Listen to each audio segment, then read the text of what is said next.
Rasha O'Reilly here, folks. Rasha's Rants Resurrection, the second page. So, just a few updates. I've been on to YouTube, I've been on to Google, I've been on to Gmail, all that sort of stuff. And they are working really hard to try and retrieve my old passwords so I can get control of my first YouTube page, which was where it all began.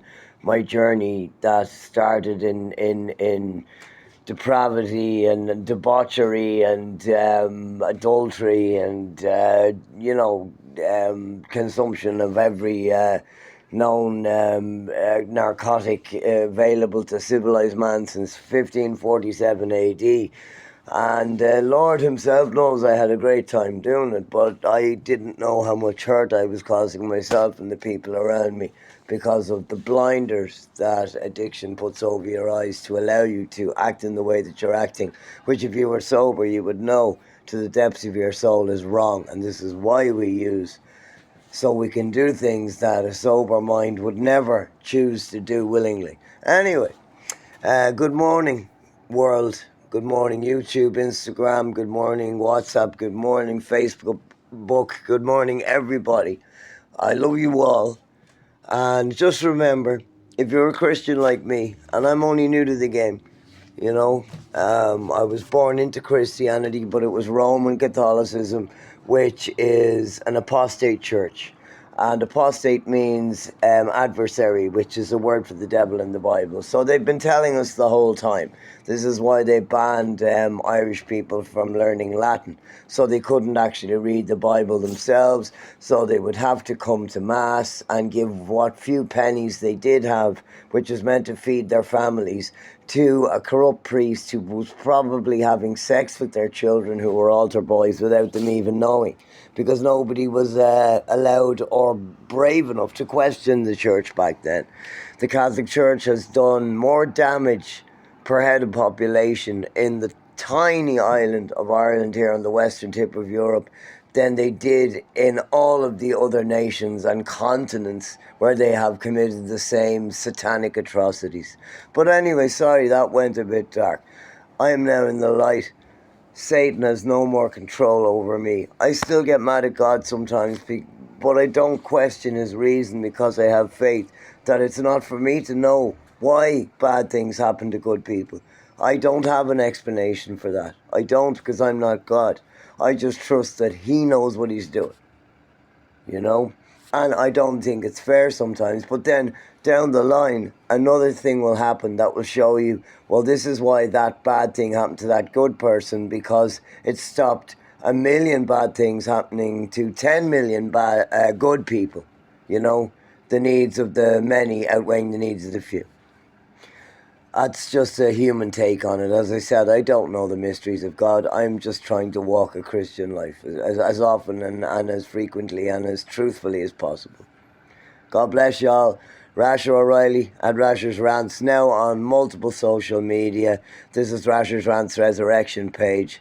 And like, share and subscribe. Please try and help our community, because the more people who like, share, subscribe, I will then be able to set up a Patreon account. I can get better equipment, GoPro cameras, stands, a laptop for editing. At the moment, just like when I started my first page, Rasha O'Reilly at Rasha's Rants, which is still on YouTube. I just don't have administrative control over it at the moment, but YouTube are helping me work towards a solution. So thank you, YouTube.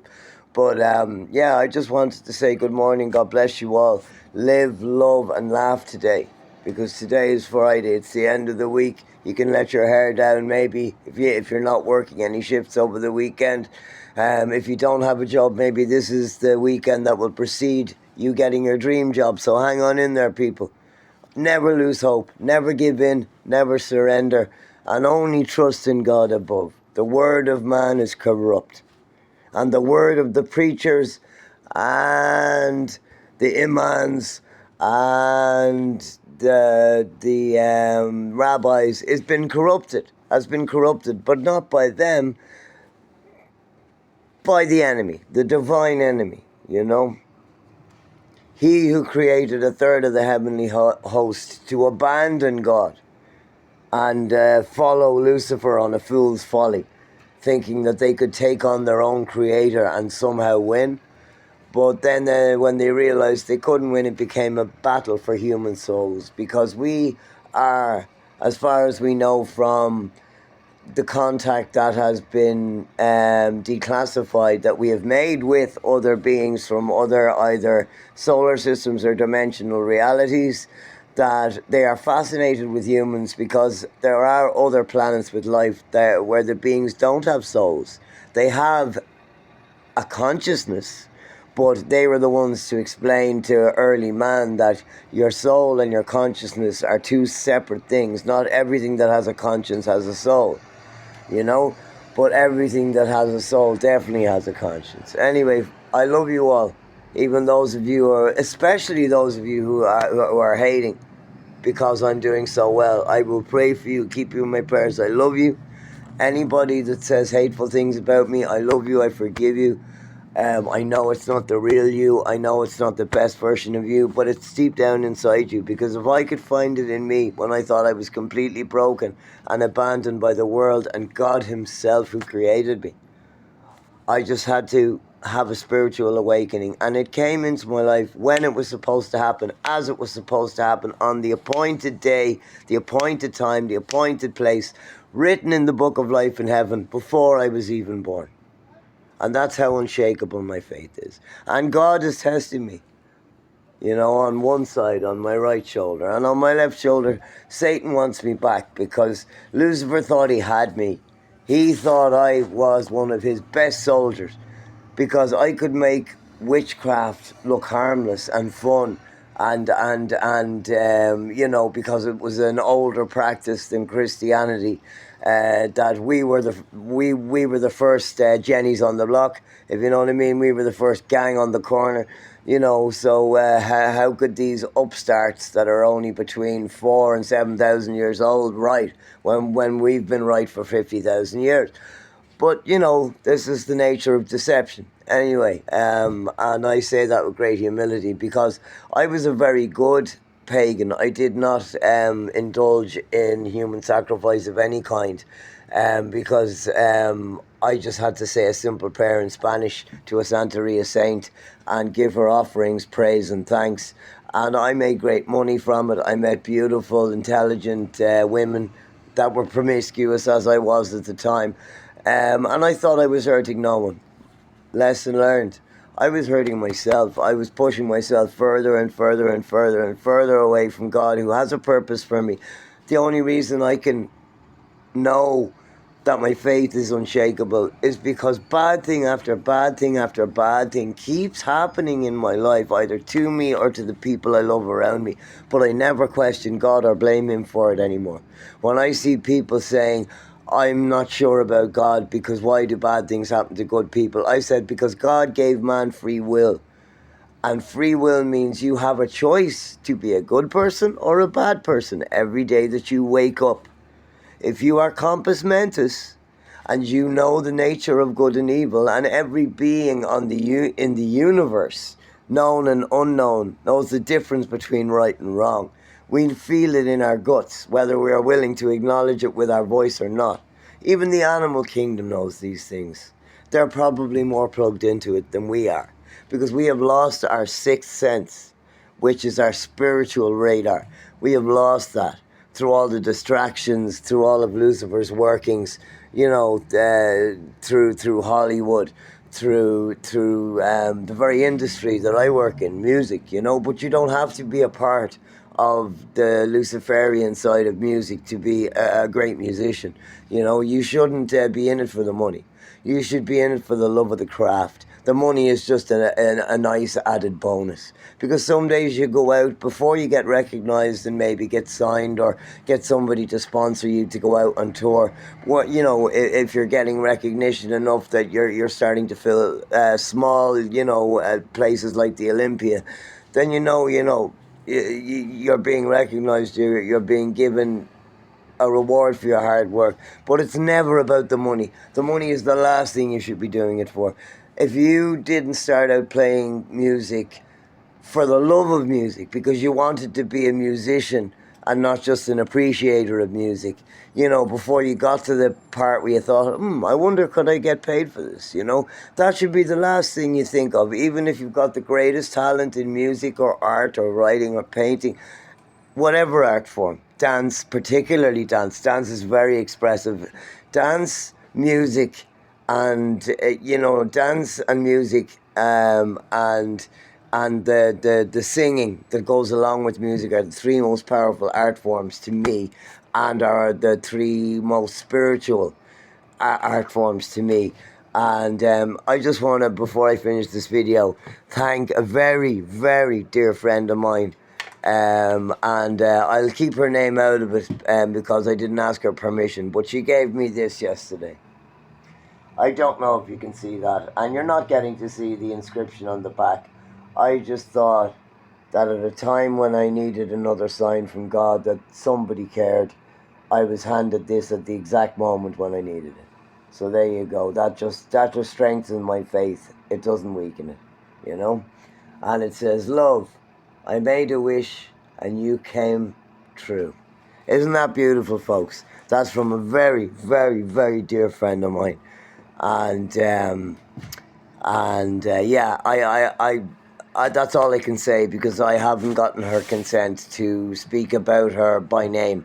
And if she gives me her consent, I will. If she doesn't, I will just refer to her as my friend. Anyway, thank you for that gift. I will never forget it. I will never lose it. I love it. I saw it this morning when I woke up and realised I'd missed my GP appointment. And I kind of freaked out. And I was screaming and roaring, "Oh God, I'm not going to have medication for a week, you know, because like there's no doctor there at the weekend where I get my prescriptions for all my various ailments." And then I saw that picture that was given to me yesterday, and I calmed down. My heart rate slowed down, my breathing regulated, and I said, "You know what? Just call the pharmacy. Just ask them. Ask them, did you get a 1 week or a 2 week prescription for your essential medication?" And turns out I had a 2 week. So it was much ado about nothing, me flying off the handle. But it was because of that gift given to me by my dear friend. I didn't know how much she valued me. I knew she valued me way more than most people have in my life. But like, I didn't know she valued me that much. She's like, without, intending she has elevated herself way above any other woman that I was actually in a relationship with before. Me and this woman, to clarify, are not in a relationship. We're in a friendship, but it's going to be a lifelong friendship. And no matter what happens, we have our disagreements like all people do, but we will never fall out forever, When we fall out, it might be just like, let's leave each other alone for a few hours, get a bit of rest, we'll talk about it again the next day. That's the mark of true friendship. Being able to walk away because, a circular fight that never ends, true friends will realise this is pointless because, we've forgotten what we're even arguing about, or maybe we haven't, but it can't be resolved while we're going in loops. And me and her have gotten to that stage in our friendship where, we don't even have to say certain things to each other. We can begin a sentence, look at each other, read each other's facial expressions, and say, "Yeah, I know what you're trying to say to me. You don't have to say it out loud." And that happened so many times yesterday. And I haven't had that kind of connection with a friend since I met my beloved sister, Sausage County. Big shout out to Sausage County from Temple Mall. How are you doing, sister, from another mister? But you have a new sister now. My friend, which I'm talking about, who I can't name until I've got permission. But, I want the two of you to meet because I think you'd really like her, It'd be nice for you to have another sister as well. Because when I gain a sister, so do you, Lisa County. Anyway, right. I'm going to stop this video now because I'm running a little behind today. I was awake for 2.5 days and came home and stayed up for about an hour watching stuff on the phone, crashed out, and woke up after missing my GP, who is now finished for the day. And that's when I had that little freak out and grounded myself when I saw that beautiful gift my friend gave me. and called the pharmacy, and they said, look, Brian, even if you didn't have a prescription here, do you know what? We would have called the doctor. We have her private home phone number and her private mobile phone number just for such occasions. So there you go. And my faith was not shaken one bit. You know what I mean? Because it was my mistake. I didn't set my alarm. I didn't get up on time. That's not God's fault. Do you know what I mean? People need to stop blaming God because they didn't take the little action that would have given them a good, big, positive result. Anyway, Rasher O'Reilly at Rasher Trans Resurrection saying, happy Friday to everybody. I love you all, especially the haters, because you give me the fuel and the fire and the passion to keep going, even though you just keep putting me down. You can't knock me down with your fucking cowardly fucking comments online. You know what I mean? Just get up and walk a mile in my shoes for even a day and see if you can still maintain your sanity and your will to live. Because, you know, it ain't easy being cheesy. And it sure ain't easy being cheesy when you're homeless and you know, some days you feel like no one's got your back. But then you get a little gift like that from a friend and you realise, well, there's one friend that will never stab me in the back, no matter what. And I do have other people like that in my life, but again, I'm not naming people until I have the permission to name them in my videos. Because, I don't want to invade their privacy. A lot of my friends are very private people, not for any particular reason. They just like their private space and their lives to be their own. And they want to be the ones to decide if they're going to be included in someone else's social media, and rightly so. So we're coming up to 5 minutes now, so this will be a long video. It won't be in my short videos. But anyway, subscribe, like, and share, please, folks. If you don't hit those 3 little buttons, which take less than 5 seconds, this channel can't get any bigger and better, and I can't get this message out to more people, because it needs to get out to more people, because I want people to be able to see the world the way I can now, you know? It's so much more beautiful than I realised, you know, because I was numbing myself with drugs and alcohol. But I've gone over 5 minutes now, so I'll continue this later when I get home. But God bless you all. May God bless you and keep you. And if you have no faith, I hope you even find a grain of it. Because a grain of faith, if your faith is as small as a grain of sand, that is still big enough amount of faith to beat the adversary. How about that? Bet you didn't know that one. Rasher O'Reilly at Rasher Trans Resurrection, signing off for now, folks.